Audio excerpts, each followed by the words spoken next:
Hello, everybody. My name's Elizabeth Wilkinson, and I'm the Careers Consultant for Postgraduates at the University of Manchester. So those of you who are in attendance, I'm expecting have just finished your Talk Postgraduate programme, and you're thinking about the next steps for your career. If you just started your programme, you're welcome as well, but I'll be doing a session just for you in a couple of weeks' time, along with the induction sessions tomorrow. So you're welcome to stay for the whole session if you've only just started, but this is really aimed at those people who have just coming to the end of their programme and they're hoping to now move on to the next step, and it's the support that we can give you right now after you've finished. So what I'm going to do today is I've got a number of slides which I'm going to go through with you. I'll share my screen so you can see all those. I've got one of my colleagues, Suzanne, who's helping me, and she's going to be staffing the questions and answers. So please do ask any questions that you want through the Q&A or even through the chat. Either way, we really don't mind. I'll let Suze keep an eye on both of those. It's going to be about 50 minutes or so. What I suggest that we do is I'll go through some of the slides and then I'll pause every so often and see if there are any questions you've got on the slides that have come through, so that we don't leave them all to the end.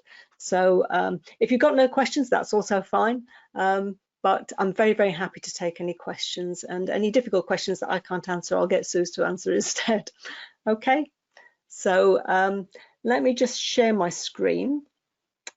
Okay, hopefully we should be able to see this in a minute or two.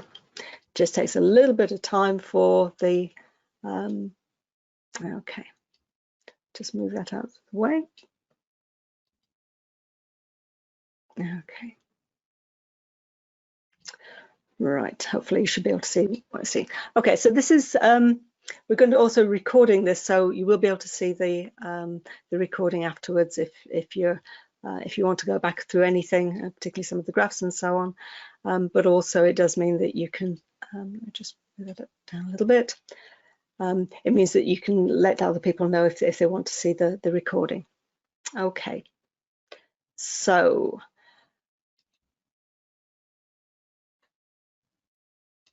okay. So what I'm going to cover today's session is something about the current job market. Obviously, that's of concern to all of us. Something about recruitment this year, and we'll talk a little about what's changed, but what's also continuing as normal. I'm going to go through some of the resources to help you search for either a job or for a PhD, because I know some of you may be looking for PhDs as well as jobs. And then just a few comments on some sort of smart tactics to uncover more jobs or PhDs than you think might be there when you first look. So, the current job market, what a topic to start on. Well, it's complicated. Okay. Yes, the current job market is down, but it's patchy, and you need to dig below the surface to be able to get a real idea of what's going on in the job market.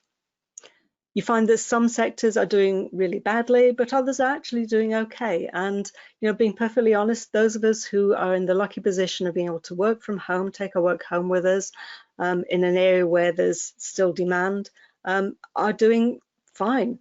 You know, so it's really a very, very mixed picture, whereas there are some people who are struggling in lots of ways.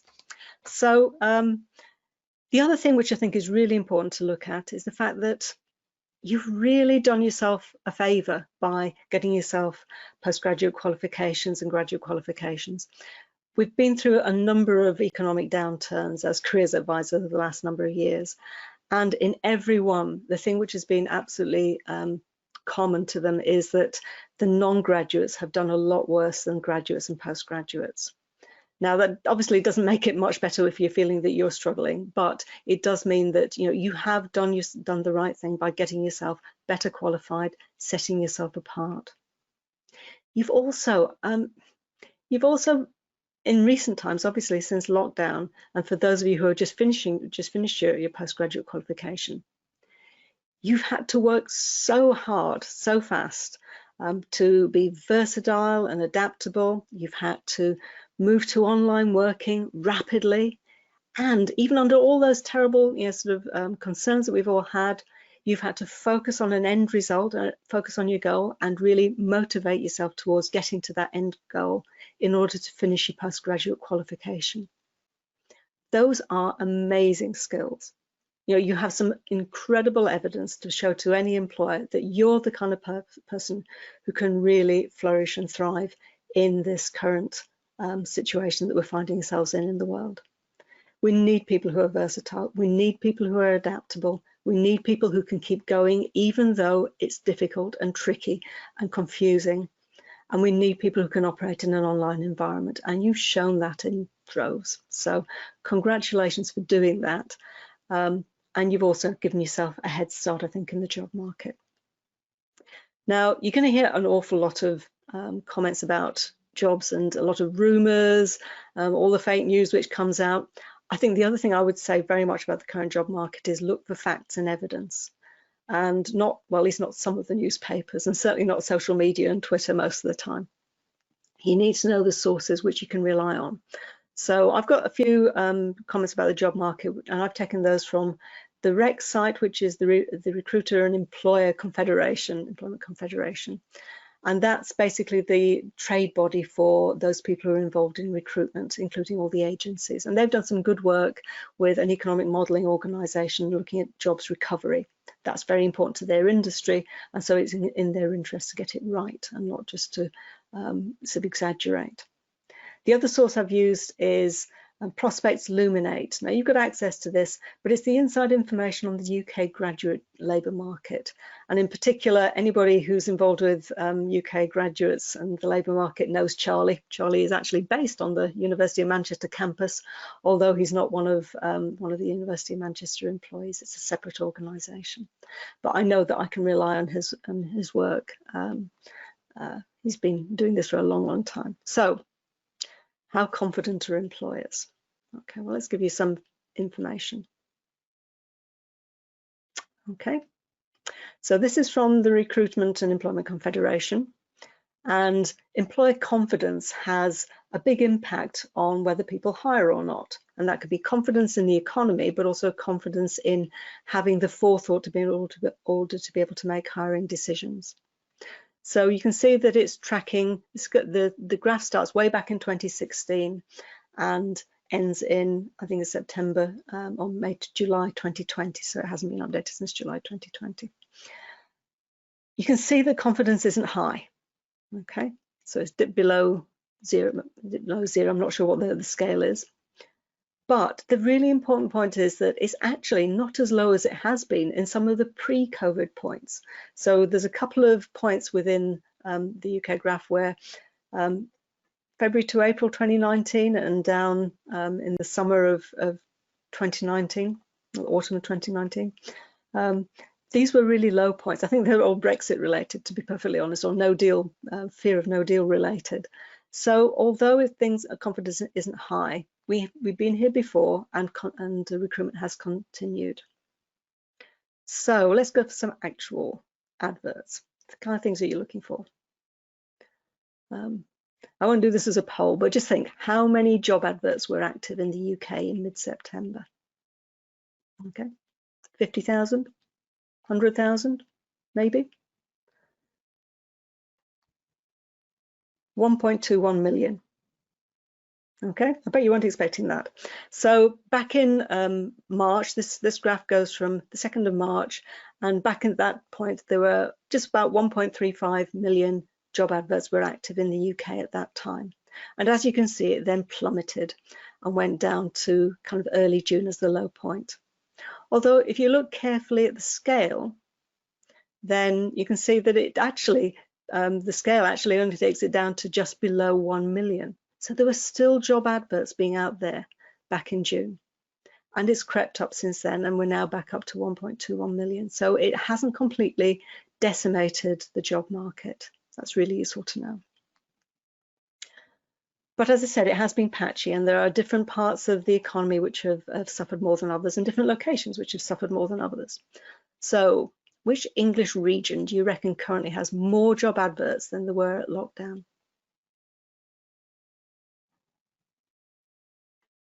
Okay, the Northwest. Okay, so this shows the number of job ads. If you take the beginning of March as kind of base zero, you can see that the number of job postings has dropped immediately through to June. But then some, and this doesn't show all the different regions, but some regions have crept up and now are actually higher than they were back in March. And the Northwest and Wales are included in that. I think Northern Ireland's the next one. The ones which haven't are London, which is interesting. That's kind of flatlined a bit. Now, obviously, this is relative to the number of job adverts there were back in March, and there were many, many more job adverts for the London area than there would be for many other regions. So it's not to say there aren't jobs in London, just that it hasn't bounced back in the same way as we have elsewhere in the UK. Okay.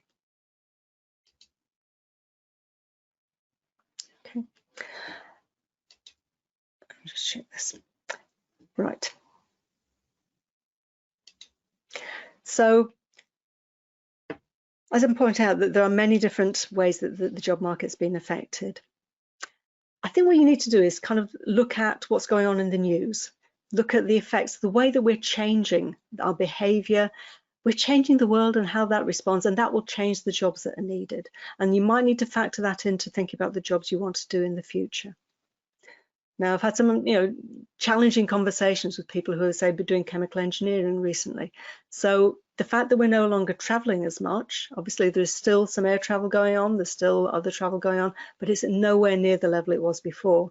That's had a massive impact on the petrochemical industry. And so we've heard recently that Shell are going to be dropping for 9,000 jobs. So it's that kind of knock-on effect. So when you're reading the news or watching the news, think about the impact that further down the line. They're busy made the next James Bond film. For one, I'm looking forward to seeing that. But obviously that's been postponed, and that has then had business consequences. So people doing marketing jobs and finance jobs within the Cineworld organisation, their jobs are going to be affected. So it's not just the creative people at the front line, but also further back in the chain. Whereas if you think about education, particularly now we've got lots of our schools gone back working at normal capacity. There's been an increase in education jobs. In fact, some interesting ones. There's likely to be an increase in jobs for tutoring, but also the current part-time job to have is supposedly lunchtime play supervisors in schools. There's been a big increase in those kind of jobs. So there may be things where maybe you've been doing a part-time job in either retail or hospitality or working at the cinema, and those jobs are going. You need to look in different places for the part-time jobs which are popping up just to keep yourself solvent. Okay, so that's a little bit about generally the job market. Are there any particular questions or comments that you might have at the moment? Hello. Okay. Hi, Elizabeth. Yeah, we had one question come through actually, and it was looking at the chart that you showed about how regions have recovered since March, and someone was asking whether the drop-off in London could be due to people moving out of the city to the countryside. I suppose that depends how they were recording location for those jobs. Yes, it's also, I think, a lot to do with the fact that obviously there's been a drop-off in people working in the centre of London. And so that will have normally had a constant churn of people. It's a kind of transient job market. You can imagine a lot of people either leaving London, coming into London, a lot of change in the job market there, which will generate job adverts. But if people aren't going into those sandwich bars in the centre of London, or those kind of hospitality or events and some tourist destinations, then those kind of jobs are going to dramatically fall. I would be surprised if there's been a big fall in a lot of the actual office jobs, because they're often still being done. It's just they're being done in somebody's back bedroom in Surrey rather than in the centre of London. So, there's going to be those kind of structural changes, I think, which are probably going to be in some way persistent. We can't really predict exactly what's going to happen, but we can expect that there will be some changes in the job market, and you want to preempt that. If you're trying to access the job market now, think about how it might be in the near future and longer term, rather than the way it's been in the past. It's a good point about people moving out to the countryside. I can't blame them, given that I'm speaking from a little village 30 miles away in Cheshire, but I've lived here for 20 years, so it's not a change for me. We had another question as well, and when you were talking about the lunchtime jobs in schools that you mentioned, whether you could say a little bit more about what those jobs are. And that's kind of lunchtime play supervisors. So not being a dinner lady, although that's still a perfectly good job. But they need people who will supervise children at at lunchtimes. I think particularly if you're talking about social distancing and bubbles and all the rest. So they do need people who will come in and help to supervise. It was just an interesting one which hadn't even occurred to me, given that I don't have children. But it does seem that there are jobs which might spring up which we hadn't anticipated. So look in different places. Certainly look on some of the kind of temporary job agency websites. I was literally just doing some kind of browsing around on the usual Indeed and CV Library and so on, and those were the jobs which I thought unusual, surprised that they popped up. So those are the kind of things to look out for. Get creative in thinking. Anything else, Suze, before I move on? No, that's it for now, but keep your questions coming. Okay, right. Okay, well, let's talk about what's different and how do you find out about where the jobs and PhDs are being advertised, what's going to be advertised now. One thing I do want to point out is that over the summer, I've just created a load of online interactive resources specifically for taught postgraduates like yourselves. So they're all on the Career Service website. There's a section specifically for postgraduates, and as part of that, there's a page just for taught postgraduates, and that's where all the fancy new shiny interactive online resources are. And that includes a section on taught postgraduates in the recruitment year, and me talking about the job market. So there's lots of support which you can take from here. So let's talk about what's changed this year. Okay, well, basically back in March, everybody held their breath and recruitment was paused and HR staff were often furloughed. And in the early stages of lockdown, we got quite a lot of people, even now we're still getting people saying, but I hadn't heard back from, I put in this application, I didn't hear back from this company. We don't know what's happening. Have they lost my application? And what we had to gently point out was there possibly wasn't anybody in their HR office doing any work, because the HR staff, given that they didn't know quite what was going to happen in recruitment, that was often the first function to get furloughed. So don't panic if you find that things are a little bit slower than anticipated. Sometimes it's simply because staff aren't around. However, in June, there was some kind of tentative return in some sectors, and we started seeing adverts coming through. And as we've gone into late September, now into early October, we're finding that many of the graduate schemes are now recruiting. So that's actually quite normal. What some of you are probably aware of is that there are a lot of jobs where they recruit a year in advance. And I'll talk a little bit more about that. And some of those jobs are being recruited for right now. Some of the big finance companies, some of the other big employers are already in taking applications, trying to encourage people to apply. And those are for jobs which are going to start this time next year by and large. So that's encouraging, at least, that we know that many graduate schemes are actually recruiting. However, we're going to find that some of the smaller employers, and by that I don't just mean very small employers, but mid-sized employers, will be kind of waiting to see what's going to happen in future. So they maybe postpone their recruitment, so maybe not quite ready yet, maybe leave it a month or two. And so you might see a kind of more spread out recruitment year. That's something that we're still waiting to find out is going to happen. And obviously we've got some sectors who are really struggling. So, there are some sectors who said, no, we're not going to be doing any recruitment for graduates this year, simply because we don't know what's happening in our industry, or we know what's happening in our industry and it doesn't look good at all. So it's going to be very tough, I think, in the hospitality sector, anything to do with the creative arts, but also some areas like construction has been struggling. And I do know that some of the petrochemicals and other chemical engineering sectors are either holding back or have actually had to rescind some offers. So I do apologise if any of you are in that situation. That's a really awful situation to be in, but we are here to help you. So let's talk about where jobs are being advertised. So I mentioned these graduate schemes. These are the ones everybody talks about. Everybody focuses on the graduate schemes, and they're generally the big name employers, big name recruiters. And those are for it's kind of their fast track into management roles. And these are jobs which generally start at this time next year. So they advertise a year in advance. But that's only, I think, a maximum about 10% of graduate jobs each year. I do this kind of back of an envelope calculation. If you look at the number of jobs being advertised by these big name employers, and then look at the number of new graduates who are being produced every year in the UK, and recognizing the vast majority of those new graduates are in a graduate destination, not just doing any old job, but actually doing a job which is suitable for graduates by this time next year, then I reckon it's only about 10% of graduates go into those types of jobs. Having said that, the kind of people they target are University of Manchester graduates, and so we probably fight above our weight there, and we'll probably have more than 10% of our graduates going to those jobs. So I think it's something which you can aim at, but don't feel in any way that you failed if you don't get one of those big corporate graduate schemes. They're also not for everybody, and certainly not the only way you can get a really good start to your career.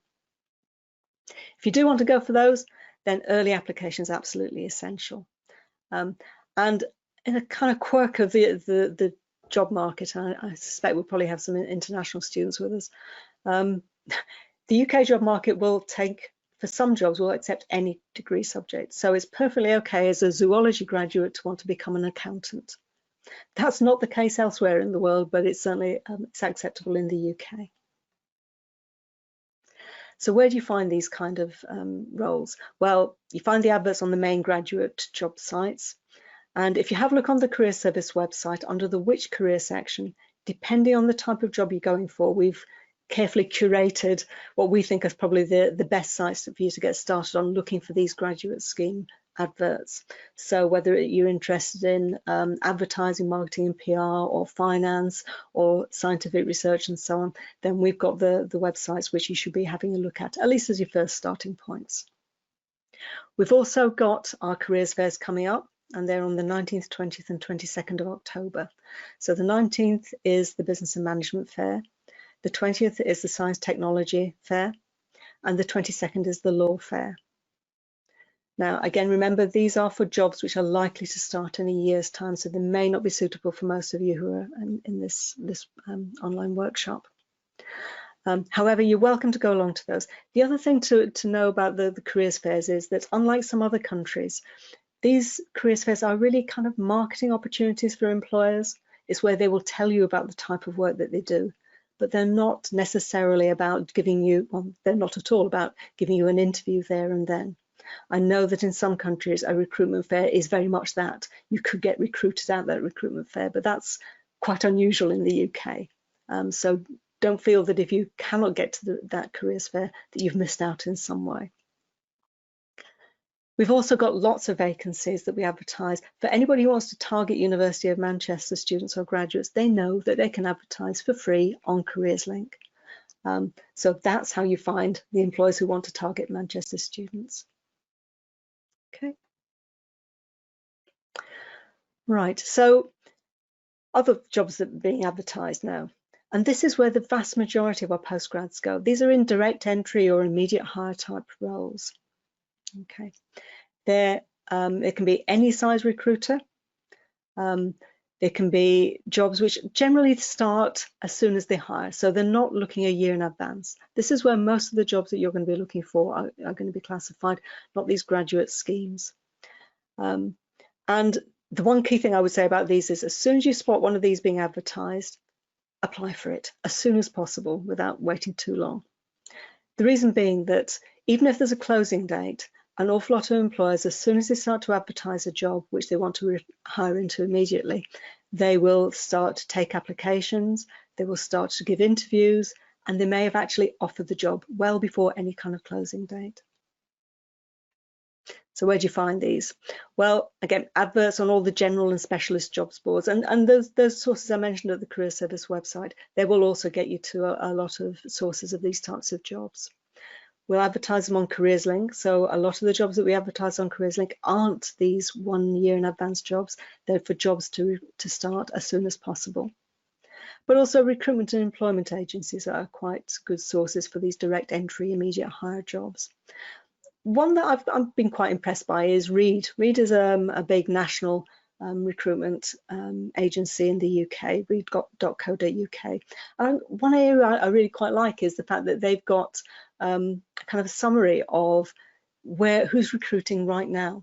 So you can have a look to see who are the recruitment agencies who are recruiting, and filter it by specialism. So this is a small extract of the many agencies who will recruit for scientific recruitment. So that's another good way. Even if you don't go through the Reed site, you can see who are the kind of employers who are recruiting generally and who are the recruitment agencies who will specialise in those particular types of jobs. Other recruitment agencies are, of course, available.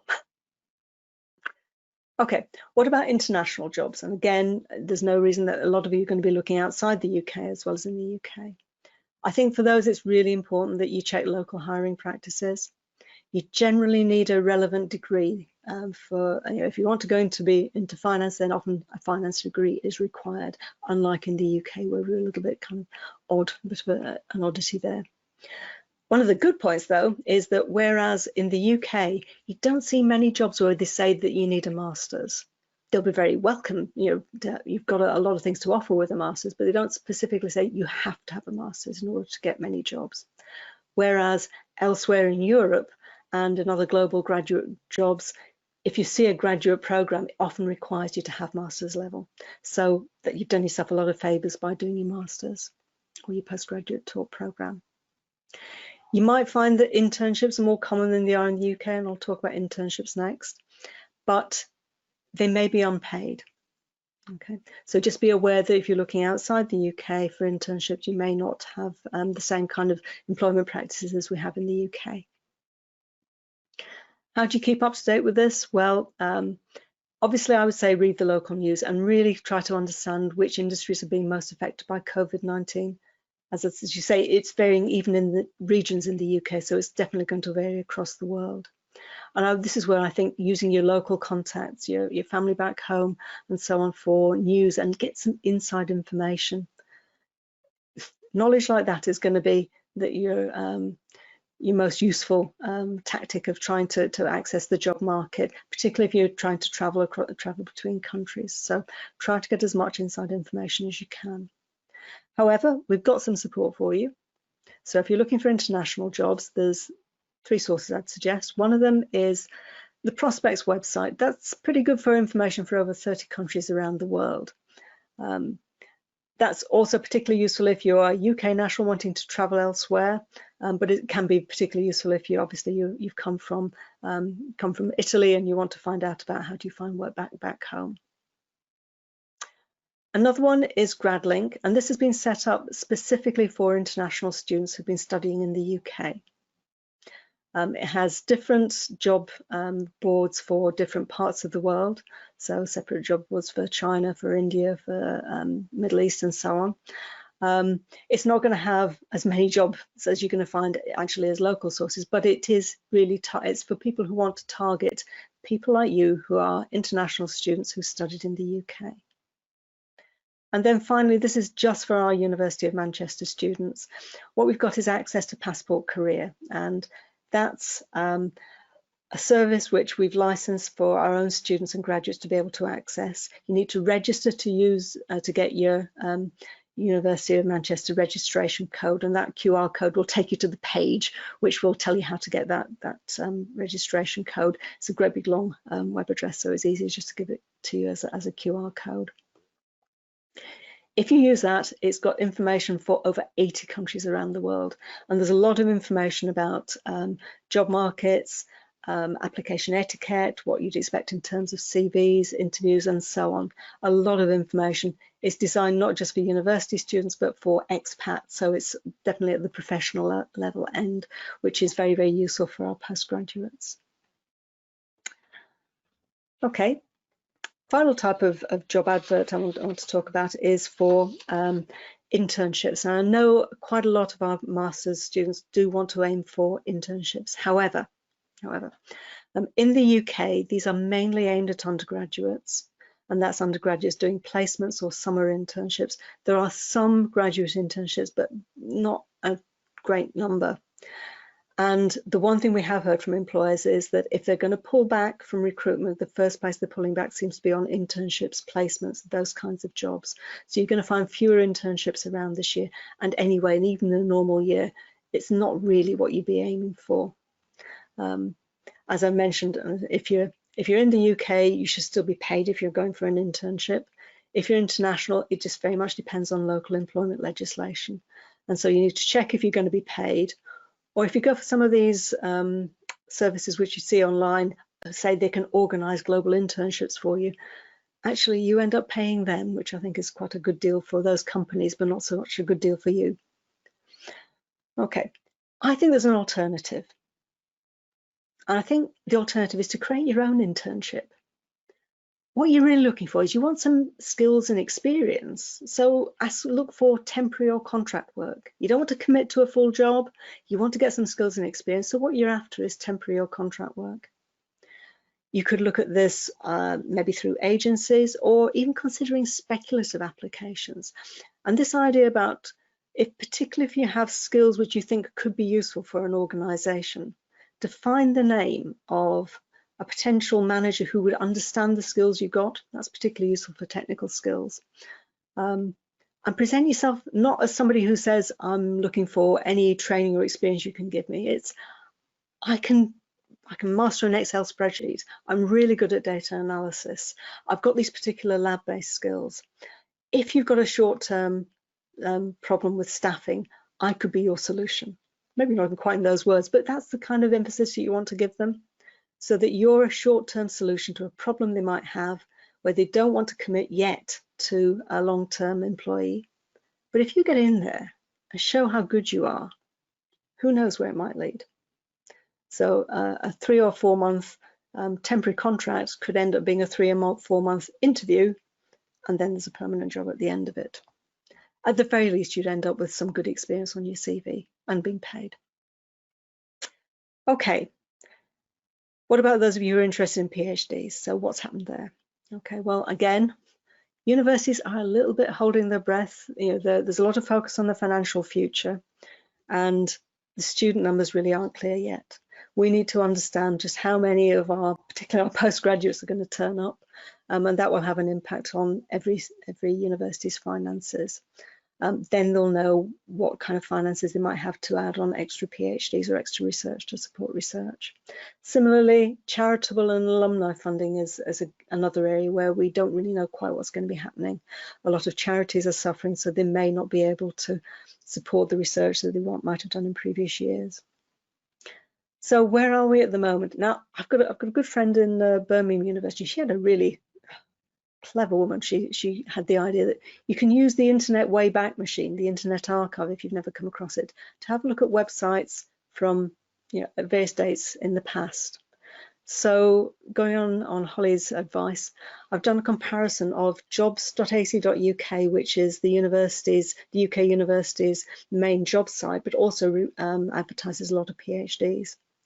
And I looked at the PhD job adverts that were on there in October 2019. And the jobs and the PhDs which are on there at the moment. And as you can see, there's been a big drop.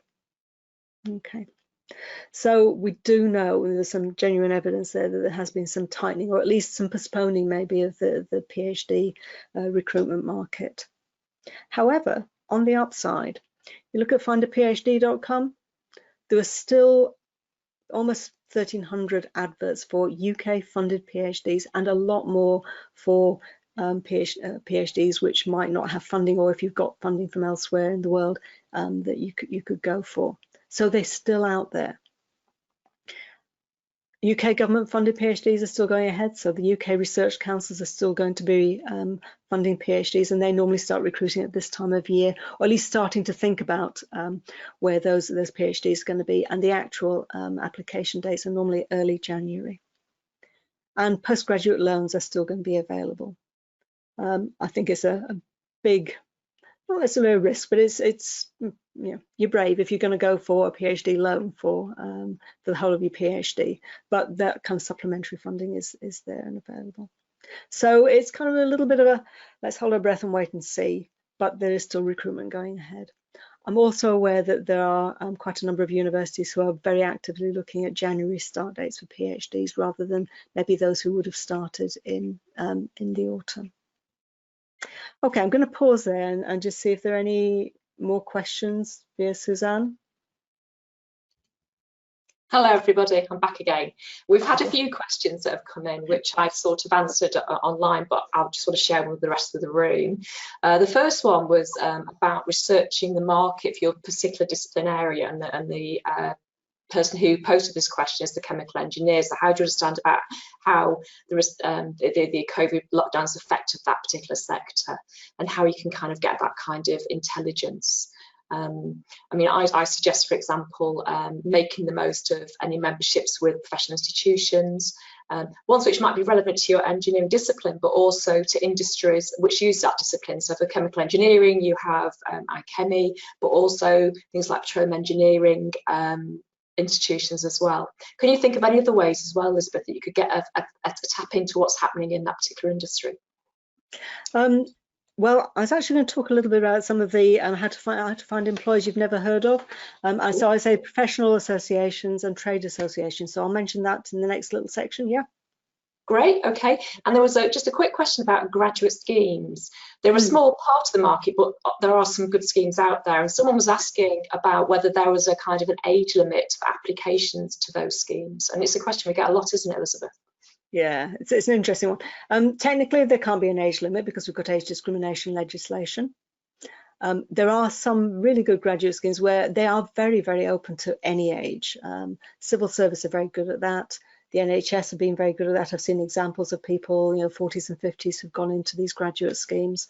I think you might struggle if you're close to retirement age, but for those people like me who are a little bit older, maybe I'd struggle. But they are open.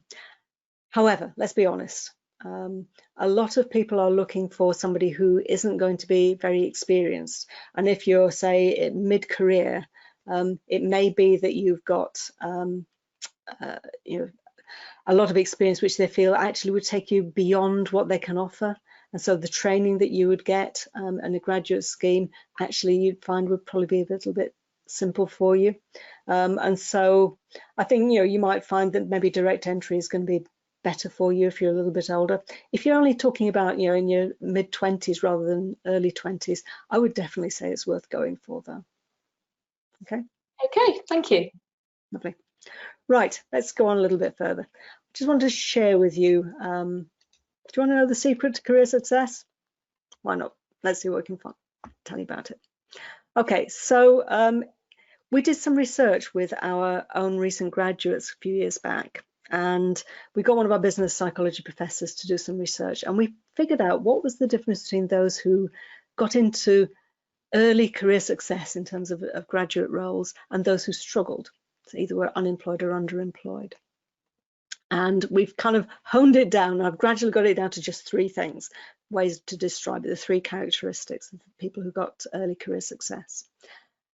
People who are curious, and so they were able to use that kind of curiosity to explore different jobs, to go below the surface. Instead of just saying, well, here's a job advert, there aren't any other job adverts, they would find other ways of engaging with employers, finding other types of employers who might be appropriate for them. They were also curious about themselves and what they were able to do and what they loved doing, and they would try stuff to find out whether they enjoyed it or not. It's often very difficult to know whether you enjoy doing a particular job. Sometimes the only way to know is to have a go and see what it feels like. So they were curious. They were also connected, and that obviously involves learning how to interact effectively with employers. So things like being able to write a good CV, get through interviews, and we can support you with all that. And we've got talks coming up to help you with those.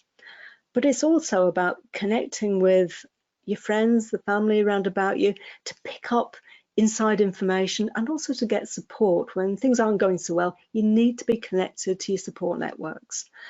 We're part of your support network at the Career Service, but also your friends and your family and the people around about you should be able to help support you.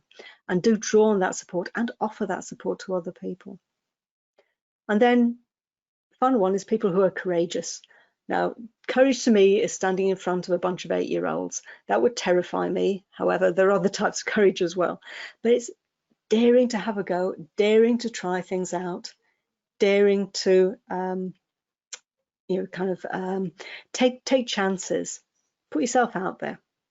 So let me just talk about how do you uncover some of these, using these smart tactics of being curious, being connected, and being courageous.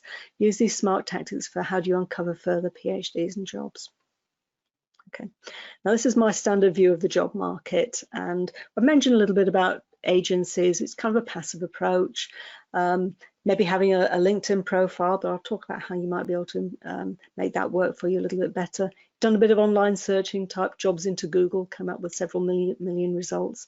You can target that. But particularly that uncovering the hidden jobs, that's the proactive end of the job market. Instead of waiting for the adverts to come out, is how do you find out those jobs which aren't going to have adverts? Okay. So if you've got an advert, you have competition. That's the worry. And so if you are curious, then there are ways to try and find the employers you've never heard of. You want to find, if you've never heard of an employer, then it's likely that other people in similar situations haven't heard of them either. So you've got an advantage.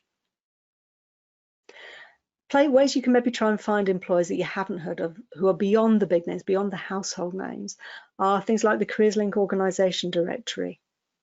Okay, now we've got a directory of several thousand organisations who've opted to put themselves on that directory, so you know that they're the people who, at least at some point when they put that on, they wanted to target University of Manchester students and graduates.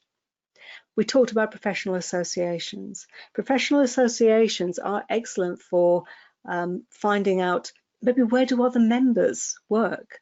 If you're part of a membership group, maybe a specialist network within a professional association, you have a look and see who else is a member.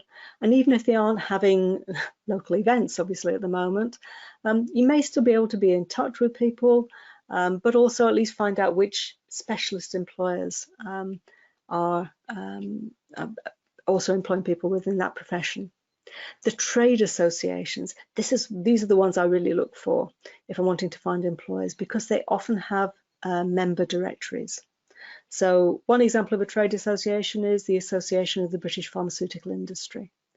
Now, everybody's heard of AstraZeneca, GSK and Pfizer, but there are hundreds of other smaller and medium-sized players and other kind of intermediaries, contract research organisations, which you've probably never heard of if you're not in the industry.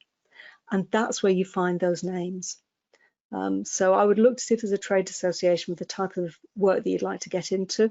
Find one of those member directories, and you never know who you're going to be able to find.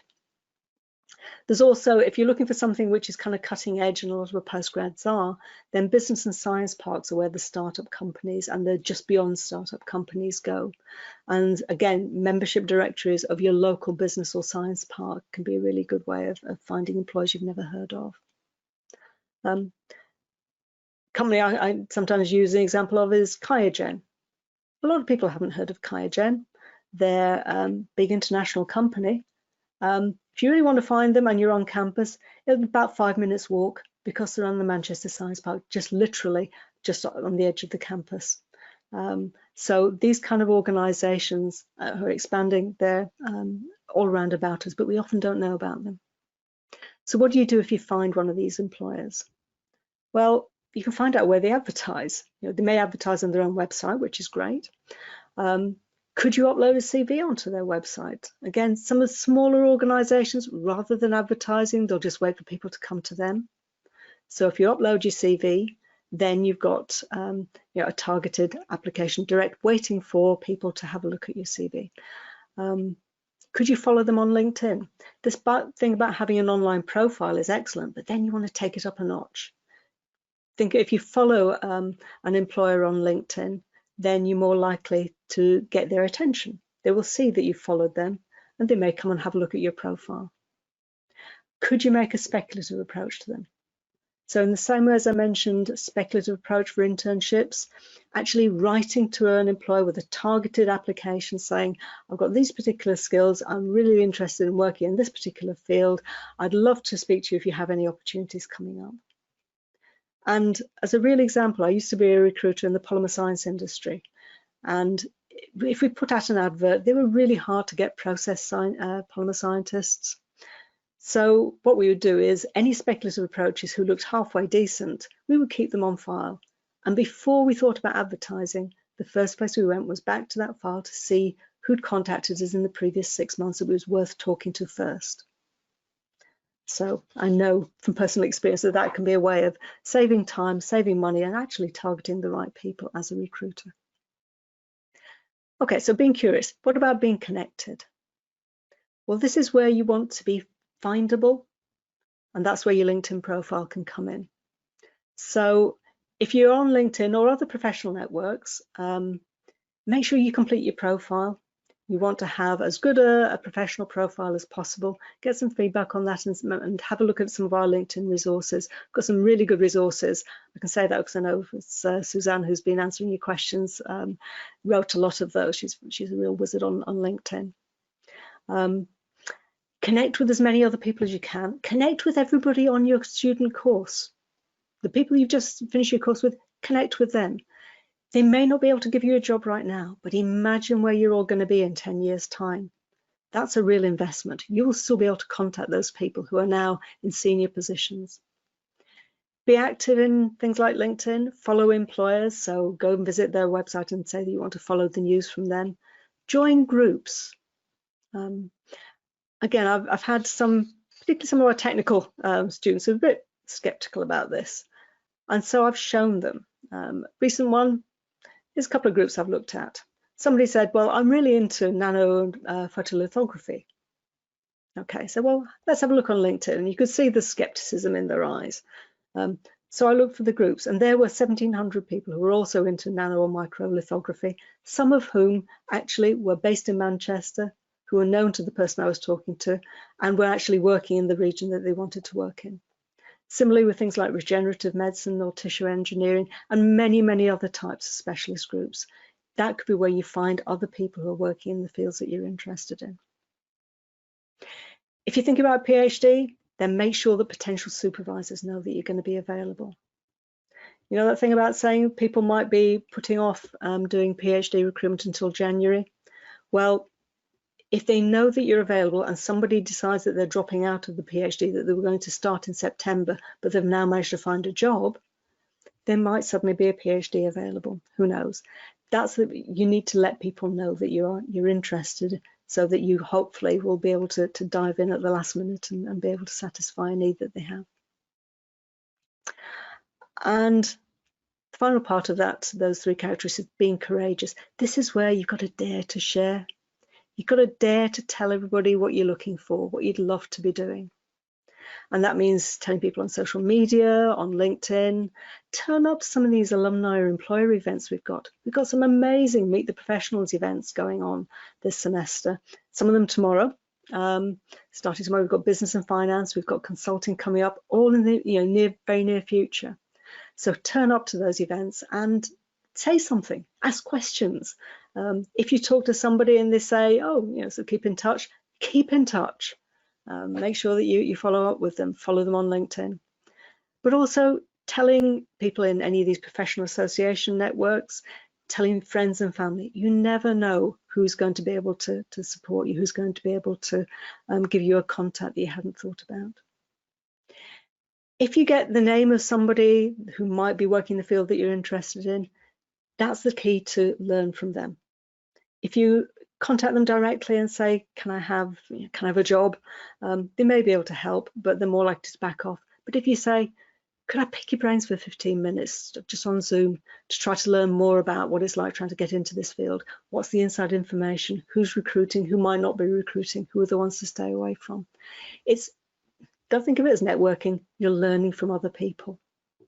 And in the same way, it's really, really useful to get known to be the kind of person who supports other people.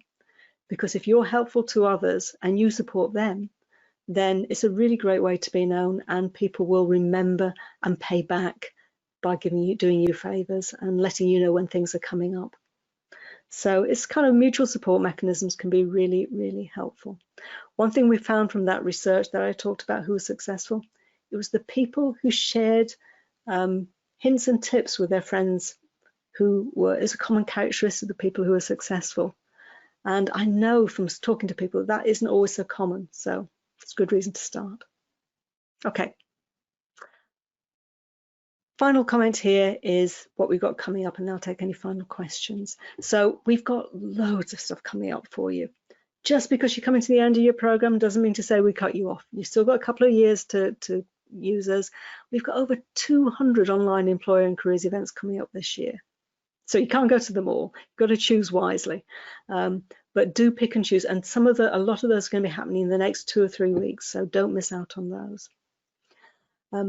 Those new resources I talked about, there's a load of new resources I've created over the summer, including kind of interactive and video and narrated resources. So do make use of those. They're specifically for our taught postgraduates. And I've also got postgraduate careers talks coming up. This is the first one of those. We've got some great resources for our international students. Nolene and Kiri have been putting together some great international webinars and resources, including those with global employers coming up.